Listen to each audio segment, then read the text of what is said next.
బొబ్బిలి పట్టణంలో కీర్తి శిశులు మర్రపు సత్యనారాయణ స్థాపించిన అభ్యుదయ స్కూల్లో ప్రత్యేక మాతర గీతాన్ని రచించి 150 సంవత్సరాలు పూర్తయిన సందర్భంగా ఈ దేశభక్తి గీతాన్ని విద్యార్థులందరూ కలిసి ఆలపించారు.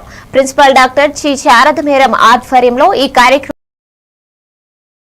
ఆలపిస్తూ విద్యార్థులు ఉపాధ్యాయులు దేశభక్తిని చాటుకున్నారు. స్కూల్ టీచర్లందరూ ఈ కార్యక్రమంలో పాల్గొన్నారు. ఈ వేడుక విద్యార్థుల్లో జాతీయ స్ఫూర్తిని, సాంస్కృతిక విలువలను పెంపొందించే విధంగా జరిగింది.